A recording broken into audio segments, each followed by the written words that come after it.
കർത്താവിൻ്റെ മഹത്വമുള്ള നാമം വാഴ്ത്തപ്പെടുമാറാകട്ടെ. അനുഗ്രഹിക്കപ്പെട്ട ഈ നല്ല പ്രഭാതത്തിനാണ് കർത്താവിന് സ്വാഗതം ചെയ്യുന്നു. ഈ പ്രഭാത സന്ദേശം കേൾക്കുന്ന എല്ലാ പ്രിയപ്പെട്ടവർക്കും വീണ്ടും വരുന്നവനായ ക്രിസ്തയേശുവിൻ്റെ നാമത്തിൽ എന്നെ പ്രഭാത വന്ദനങ്ങളെ ഈ നിമിഷം ഓർപ്പിക്കട്ടെ. ഉൽപ്പത്തി പുസ്തകം 29-ാം അധ്യായം അതിൻ്റെ 31-ാമത് വാക്യം. ലേയ അനിഷ്ടയെന്ന് യഹോവ കണ്ടപ്പോൾ അവരുടെ ഗർഭത്തെ തുറന്നു, റാഹേലോ മച്ചിയായിരുന്നു. ഈ വാക്യങ്ങൾക്കാണ് ദൈവത്തിന് സ്തോത്രം ചെയ്യുകയാണ്. വളരെ അനുഗ്രഹീതമായ ഒരു ചിന്തയിലേക്കാണ് നിങ്ങളുടെ ശ്രദ്ധ എന്ന പ്രഭാതത്തിൽ തിരിക്കുന്നത്. യാക്കോബിന് 2 ഭാര്യമാരുണ്ടായിരുന്നു അല്ലേ? അതിൽ ഒന്നാമത്തെ ഭാര്യ എന്നറിയപ്പെടുന്ന ലേയും, രണ്ടാമത്തെ ഭാര്യ റാഹേലുമായി.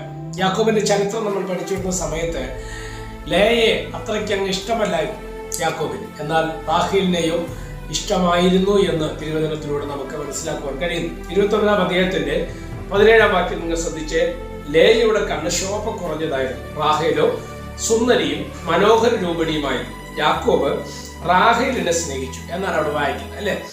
സുന്ദരിയായിരുന്നത് കൊണ്ട്, മനോഹര രൂപിണി ആയിരുന്നത് കൊണ്ട് റാഹേലിനെ യാക്കോബ് സ്നേഹിപ്പാൻ തക്കവണ്ണം ഇടവന്നു. എന്നാൽ ലേയയുടെ കണ്ണിന് ശോഭ കുറഞ്ഞത് കൊണ്ട് അവളെ സ്നേഹിച്ചില്ല എന്ന് തന്നെ നമുക്ക് മനസ്സിലാക്കുവാൻ തക്കവണ്ണം കഴിയുന്നു. തലമുറകൾ ജനിക്കുന്ന സമയത്ത് ലേയയുടെ പ്രാർത്ഥനാ വാചകങ്ങൾ നമ്മൾ ശ്രദ്ധിച്ചാൽ അറിയാൻ പറ്റും അല്ലെ?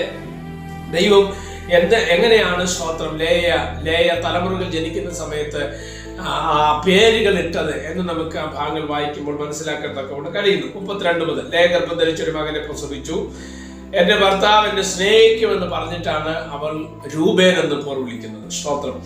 രണ്ടാമത്തെ സ്തോത്ര കുഞ്ഞിനെ ജന്മം കൊടുക്കുന്ന സമയത്ത് പറയുന്നുണ്ട്, ഞാൻ അനിഷ്ട എന്ന് യഹോവ കേട്ടത് കൊണ്ട് ഇവനെയും എനിക്ക് തന്നിരിക്കുന്നു എന്ന് പറഞ്ഞ് അവന് ശിവയോൻ എന്ന് പേർ വിളിച്ചു. അവൾ പിന്നെയും ഗർഭം ധരിച്ചൊരു മകനെ പ്രസവിച്ചു. ഇപ്പോൾ ഈ സമയം എന്റെ ഭർത്താവ് എന്നോട് പറ്റിച്ചേരും, ഞാൻ അവന് 3 പുത്രന്മാരെ പ്രസവിച്ചല്ലോ എന്ന് പറഞ്ഞ് അവന് ലേവി എന്ന് പോർ വിളിപ്പാൻ തക്കവണ്ണം ഇടവന്നു. ഈ 3 മക്കളെ, അതായത് രൂബേൻ, ശിമയോൻ, ലേവി, ഈ 3 മക്കളെ പ്രസവിക്കുമ്പോഴും ലേയയുടെ മനസ്സിനകത്തുള്ളൊരു ആഗ്രഹമായിരുന്നു യാക്കോബ് അവളെ സ്നേഹിക്കുമെന്ന്. പക്ഷെ നടന്നില്ല. 4ാമത്തെ തലമുറ ജനിക്കുന്ന സമയത്ത് അവൾ അത് പ്രതീക്ഷിച്ച് പറയാതെ പറഞ്ഞു, ഇനി ഞാൻ യഹോവയെ സ്തുതിക്കുമെന്ന് പറഞ്ഞിട്ടാണ് ആ തലമുറയ്ക്ക് യഹൂദ എന്ന് പേർ വിളിക്കുവാൻ തക്കവണ്ണം ഇടയായി. യഹൂദ എന്ന വാക്കിന്റെ അർത്ഥം സ്തുതി എന്നാണ്. ഞാനോട് വിടുന്നു. നിങ്ങളിവിടെ ശ്രദ്ധിച്ചേ, ലേയ അനിഷ്ടയായത് യാക്കോബിനായിരുന്നു അല്ലെ? എന്നാൽ ദൈവത്തിന് ലേയെ ഇഷ്ടമായിരുന്നു എന്നുള്ളതാണ് അവളുടെ ഗർഭത്തെ തുറന്നതിന് കാരണമായത്. മനുഷ്യർ ഇഷ്ടപ്പെടുന്നതല്ല ദൈവത്തിന്റെ ഇഷ്ടം. ഒരുപക്ഷെ മനുഷ്യർക്ക് പലപ്പോഴും മനുഷ്യരെ പ്ലീസ് ചെയ്യാൻ എളുപ്പമാണ്, സ്തോത്രം അല്ലെ?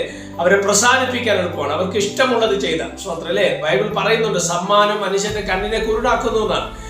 എന്ത് സ്തോത്രം ദുഷ്ടത പ്രവർത്തിച്ചാലും ഈ പ്രവർത്തിച്ചയാള് സമ്മാനം എതിർപക്ഷം നിൽക്കുന്ന ആളിന് കൈമാറി കഴിഞ്ഞു കഴിഞ്ഞാൽ ആ ആളിന്റെ മനസ്സിനകത്ത് ഇദ്ദേഹത്തെ കുറിച്ചുള്ള പിക്ചറുകൾ നഷ്ടപ്പെടും. പിന്നെ ഇദ്ദേഹത്തെ ഒരുപക്ഷെ ദൂതന് തുല്യമോ വിശുദ്ധന് തുല്യമോ ആക്കി വെക്കുന്ന ഭാഗങ്ങൾ നമുക്ക് ഇന്നത്തെ ലോകത്ത് കാണുമെന്നൊക്കെ വേണം കഴിയും. എന്നെ കേൾക്കുന്ന പ്രിയ സ്നേഹിത, പ്രിയ ദൈവമക്കളെ, ഒരു കാര്യം ഞാൻ നിങ്ങളോട് പറയട്ടെ. ഇവിടെ മനുഷ്യനെ പ്രസാദിപ്പിക്കാൻ നമുക്ക് കഴിയും, മനുഷ്യൻ ഇഷ്ടനാകാൻ നമുക്ക് കഴിയും. അതൊരുപക്ഷെ സമ്മാനം കൊടുത്തോ, കാശ് കൊടുത്തോ, ഇല്ലെങ്കിൽ മറ്റെന്തെങ്കിലും കൈമാറിയോ, സ്തോത്ര ഒക്കെ നമുക്ക് മനുഷ്യന്റെ മുമ്പിൽ ഇഷ്ടപുത്രനാകാം, ഇല്ലെങ്കിൽ ഇഷ്ടനാകാം. എന്നാൽ ദൈവത്തിന് മുമ്പിൽ ആ പരിപാടി നടക്കത്തില്ലെന്നും കൂടെ നമ്മൾ ചിന്തിക്കണം. ദൈവത്തിന് ഒരാളിനെ ഇഷ്ടപ്പെടണമെങ്കിൽ ദൈവത്തിന് പ്രസാദമുള്ളത് ചെയ്യണം. ശ്രദ്ധിച്ചേ, കണ്ണിന്റെ ശോഭ കുറവുള്ളവളായിരുന്നു ലേയെങ്കിലും ദൈവത്തിന് ഇഷ്ടമുള്ളത് അവൾ ചെയ്തത് കൊണ്ട് അവളുടെ മനസ്സിനെ, സ്തോത്രം, അവളുടെ ജീവിതത്തെ ദൈവം പ്രസാദിച്ചു. അത് സ്തോത്ര ഗോത്രപിതാക്കന്മാരിൽ നല്ലൊരു പങ്കും സ്തോത്രം ദാനം കൊടുത്തത് ലേയയുടെ ഉദരത്തിനകത്തുകൂടിയായിരുന്നു. അതായിരുന്നു ദൈവത്തിന്റെ മഹത്വം, ദൈവത്തിന്റെ തെരഞ്ഞെടുപ്പ് അത്രയ്ക്കും വിലയേറിയതായിരുന്നു എന്നുള്ളതാണ്. എന്നെ കേൾക്കുന്ന പ്രിയ സ്നേഹിത, സൗന്ദര്യമല്ല, ആരോഗ്യമല്ല, കഴിവല്ല, ശരീരപ്രകൃതിയല്ല മാനദണ്ഡം എന്ന് പറയുന്നത്. ദൈവത്തിനെ പ്രസാദിപ്പിക്കുന്ന ഒരു മനസ്സ് നിനക്കുണ്ടെങ്കിൽ നിന്നിൽ പ്രസാദമാകുവാൻ ദൈവത്തിന് കരുണ തോന്നും. അവിടെയാണ് നമ്മുടെ ക്വാളിറ്റി ഇരിക്കുന്നത്. ഇവിടെ ലേയെ ദൈവത്തിന് ഇഷ്ടമായിരുന്നു, എന്നാൽ യാക്കോബിന് റാഹേലിനെ ഇഷ്ടമായിരുന്നു. സ്തോത്രം. നമ്മുടെ ഈ ഭാഗങ്ങൾ ശ്രദ്ധിക്കുക. ദൈവത്തിന് പ്രസാദമുള്ളത് ചെയ്ത്, ദൈവത്തിന് ഇഷ്ടമായത് ചെയ്തുകൊണ്ട് മുന്നോട്ട് പോകുവാൻ ദൈവത്തിന്റെ ആത്മാവ് നമ്മെ സഹായിക്കട്ടെ.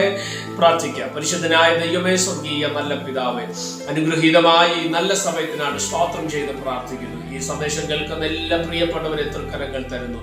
അനേകർ മനുഷ്യരെ പ്രസാദിപ്പിച്ച് മനുഷ്യന് ഇഷ്ടനാകാൻ നിൽക്കുമ്പോൾ ദൈവത്തെ പ്രസാദിപ്പിച്ചുകൊണ്ട് ദൈവത്തിന് ഇഷ്ടമുള്ളത് ചെയ്ത് മുന്നോട്ട് പോകുവാൻ സ്വർഗമേ അവിടുന്ന് കൃപ ചെയ്യേണ്ടതിനായി പ്രാർത്ഥിക്കുന്നു. സമസ്ത തൃക്കരങ്ങൾ തരുന്ന കൂടെ ഇരിക്കണം. മഹത്വം അങ്ങേക്ക് യേശു കർത്താവിന്റെ നാമത്തിൽ തന്നെ ആമേൻ. എല്ലാവരെയും ദൈവം അനുഗ്രഹിക്കട്ടെ. ദയവായി ഈ മെസ്സേജ് നിങ്ങളുടെ സുഹൃത്തുക്കളിലേക്കും നിങ്ങളുടെ സഹോദരങ്ങളിലേക്കും ദൈവദാസന്മാരിലേക്കും ഒക്കെ ഇത് ഷെയർ ചെയ്ത് കൊടുക്കുവാൻ താഴ്മയായി അപേക്ഷിക്കുന്നു. കർത്താവ് നിങ്ങൾ എല്ലാവരെയും അനുഗ്രഹിക്കുമാറാകട്ടെ. ആമേൻ.